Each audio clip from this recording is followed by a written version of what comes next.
Hello, everybody, and welcome back to Gator Truth. On this episode, we'll talk about the Gators' 38-7 loss at Kentucky. To be honest, the best way of describing that is, well, that sucked. But with that said, it happens. It's not great. Was not fun to be there. I could say what was the most painful part of my weekend was it sitting in those stands on a cold Lexington night, or was it taking rain to the face at 91 miles per hour on a roller coaster? Well, we won't know, but we do know that it was not good. This is not a good Kentucky Wildcats team. We talked about that going in, a 3-5 team, two of the wins being Toledo and Eastern Michigan, with a win over a bad Auburn team by 10-3, a team that had not scored much in SEC games.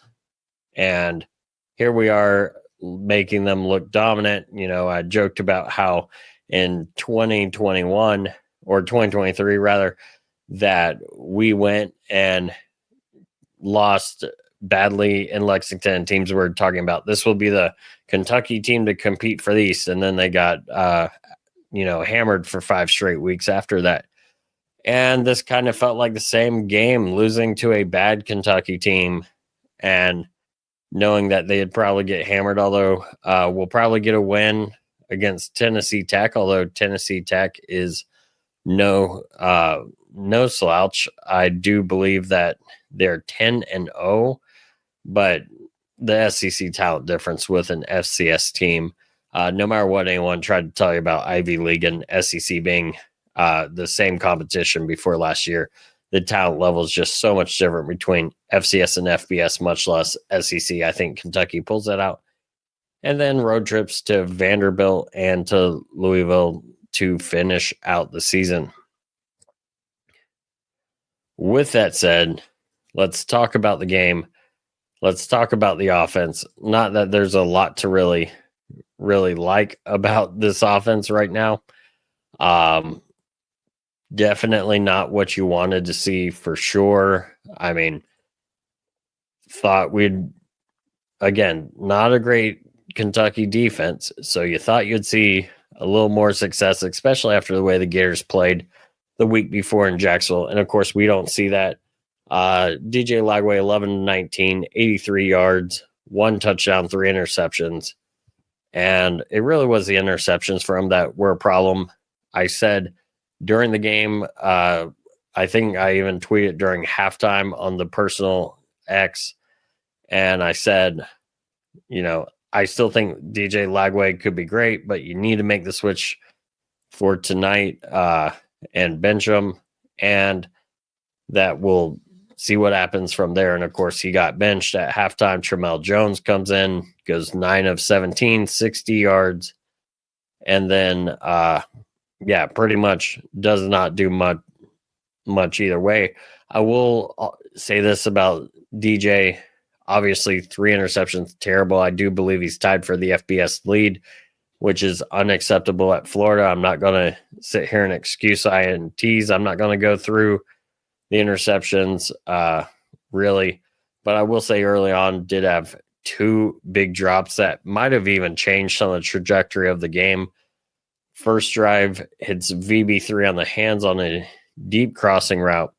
And VB3, I think, is thinking more about the run after catching it and just doesn't bring it down. Unfortunately, of course, if he makes that catch, even if we don't get another first down that drive, we get a field goal and score on the first drive, and then also wouldn't end up throwing a pick, giving Kentucky a ton of momentum where they go down and get a field goal to start the game on their end. So that kind of changed things a little bit. And then on the next drive, or one of the next drive, ball thrown really well to Aiden Mizell. I know some people may say, well, he underthrew him. Either way, it goes right through Aiden Mizell's arms. You got to make that catch if you're a University of Florida receiver, period. I don't want to hear about, well, it'd be a tough catch. No, it wasn't. It was right in the breadbasket. First off, Second off, if you want to be the best in the nation, if you want to go back to winning championships, you can't be saying, well, it's a difficult catch. No, if you're at the University of Florida, if you believe Florida is a place that can win SEC and national titles, you got to believe that that catch that went right through his arms should be made. And it was not, unfortunately. But then on that same drive is when we punt, they muff the punt, we recover it, and then end up getting our only score of the game on a nice angle route and a nice throw, I should say, by DJ Lagway to Jaden Baugh. And really, let's move on to ball. We always talk about you got to run the ball. 17 carries, 64 yards. He got stuffed up a lot early because Florida was being very predictable. Let's run the ball on first down. Well, you give a Mark Stoops defense a tendency. A Mark Stoops defense is going to take advantage of it, and they're going to stop it. And really, they sure did a lot of the time. It is unfortunate, but again, if you're going to run on first down all the time or enough of it, like, in fact, I'm going to pull up the drive sheet. First play of the game, first down, Jaden Baugh, run. And then I will say this next first down. It was DJ Lagway. Or no, sorry.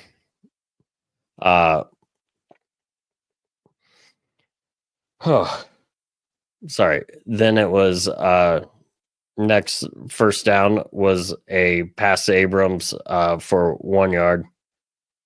And then Jaden Baugh on second down when they tried to do it. But then you go to the next one, first down, Jaden Baugh. You go to the next first down, Jaden Baugh. And then you just see it over and over again. And again, if you're predictable, I don't care. Heck, even Jaden Baugh on the 3 yard or 3 play, 13-yard touchdown thing, touchdown drive. First play, Jaden Baugh run to the middle. And if you're going to be predictable against a coach like Mark Stoops, they're going to make you pay. And unfortunately, we were like that, which did not help Lagway out. And I'm not saying that DJ shouldn't be benched. I was saying at halftime he should be. But when your running game isn't going and other teams know, hey, it's first down, we can sell out the run up down the middle and probably be right more than we're not. Yeah, it's going to be a problem. And then I look at Kentucky, and we'll talk about Kentucky's offense in just a minute. Tramel Jones comes in, looks kind of good off the bat, but then Kentucky adjusts. And again, 9 of 17, not great. Not much great to say about this offensive performance. To be sure, I do want to say that the line did all right in pass protection, obviously. And again, some of this is the predictability, not doing as well in the run game because you have Jaden Baugh averaging 3.8 yards per carry. We know he's a back who can put up an all SEC type performance. And I really want to highlight those offensive line problems for now when we transition to talking about the defense. And we transition talking about the defense because on Kentucky's offense, and they had a player run for 104 yards and a player run for 92 yards. Give up 233 yards rushing. They have Jalen Farmer and Josh Braun, both former Gators, on their offensive line. You heard me talk about with Jay Hayes before the season when we looked ahead to the Kentucky game. And, we talked about former All-SEC player Josh Braun, Jalen Farmer, both former Gators. Both guys I think we would have loved to have on the field on our O-line, but Rob Sale and Billy Napier sent them packing. It's unfortunate, but it is what it is. I can't help but look and say, hey, This is what this is really what we're seeing going on there. Cutter Boley, 18 of 23. That's the Kentucky quarterback. 18 of 23, 168 yards, 2 touchdowns, and an interception. Interception, of course, when he was trying to force the ball during the half or near the end of the first half, of course. Only 4 incompletions outside of that. Clearly a great day. We didn't do much to disrupt it. They did see something, and this is credit to Kentucky because it's been on film for us for a while. That's if you put a guy in motion, we're not going to keep up with them, and you just run them on like an out route or run them on a glorified screen, and they're going to be open. And they ran that several times. And people may say, well, why wasn't Sharif Denson playing him close? Well, it was due to the way the motion was set up. And they found that as a weakness in our defense and exploited it several times for some pretty good gains. On one of the 2 touchdown passes by Boley, Devin Moore, who I absolutely do love, I just could not understand sitting in the end zone right behind him. We're only 10 rows up. If you go to the podcast X page, there's a picture of it. So I was right there for this, and I knew it was going to be a touchdown pass pretty early because Devin Moore is dropped into zone. I swear to you, he looks at the receiver and then continues moving inside while the receiver's out on the sideline. Ball gets thrown to that receiver, and there's not enough time for him to adjust and get to the guy, catches it, and then the guy hits the pylon and is in for a touchdown. No clue why Moore shrunk in. Again, I think Moore's a great DB. I think if he could be first team All SEC if he were ever able to stay healthy. But unfortunately, he has had, those issues, and so is what it is. I do give credit to some players who played really, really hard on this defense. Sharif Denson, 11 tackles, 9 solo, and a pass defended. I will say this about Denson as well. I talked about, hey, he got beat on these plays, and I think that was a play designed to beat him. I don't think it was on him. It was something that's definitely been on film. But for the talk of players quit on the game, I don't think that's completely unfair. I could tell you, I saw Sharif Denson yelling at other players and getting fired up, when things like that would happen. So I can't say this whole team gave up or decided not to play too hard, but that may be some, but I can't say that to everyone. We did finally see some more Javari Flowers. Of course, he gave up a big player too, because as I said, sitting inside the stadium, you see the true freshman out there at DB. Why not give him a test? And they did. And unfortunately, he did not pass when that happened. Cameron James getting a sack and a tackle for loss. George Gums, doing well for himself, including getting a fumble recovery. And again, there were some players that did really well. Got to give them credit. But overall, not a great game. How much of it was players quitting? How much of it was just we had a bad game? And I can't say. But you got to give Kentucky credit for finding things like that motion. You got to give Kentucky credit for things on defense that definitely confused DJ Lagway and Tramel Jones. Billy Gonzalez coming out and saying for Ole Miss, DJ is being looked at as a starter. I don't disagree. Doesn't mean DJ's got an unlimited leash, but do you want to pull Tramel Jones' red shirt by having him play 5 games? Because if he plays the rest of the season, he will blow that red shirt. Or do you just want to see what you can get DJ to accomplish? Again, I do think that DJ has a much higher ceiling than we've seen. I do put a lot of it up to coaching. I put it up to scheme. There were a few tweets on Twitter, and if you saw them, you know who they're from, and you know how ridiculous it was. But basically, the thought was, see, Florida's not doing better without Billy Napier, so therefore he was not the problem. The issue with that is this is still mostly Billy Napier's playbook. I say mostly because we've seen some changes. I mean, heck, one thing I didn't shout out on the offense was we actually saw a quarterback sneak and it went for a few yards. Probably that stemmed from not being able to get 1 yard on 3rd and 1 and 4th and 1 against Georgia, where if you get that first down, you might probably win that game. So again, we talk about things like that, that those were good changes, but it is still mostly Billy Napier's playbook. This is Billy Napier's players. We talked about before the season. There were no excuses. If you have great coaching, and we've seen this from teams, if you have great coaching, the team had a chance to beat anybody. Unfortunately, they didn't. And this is also the coaching staff of Billy Napier. So I think that take, which I know most of you listening probably don't agree with anyways, but I did see it out there. I do think it's one of the most ridiculous things I've heard in Gator football in a while. And that's, hey, if the team's not winning every game after you fire the head coach, then firing the head coach was wrong. That is not the case.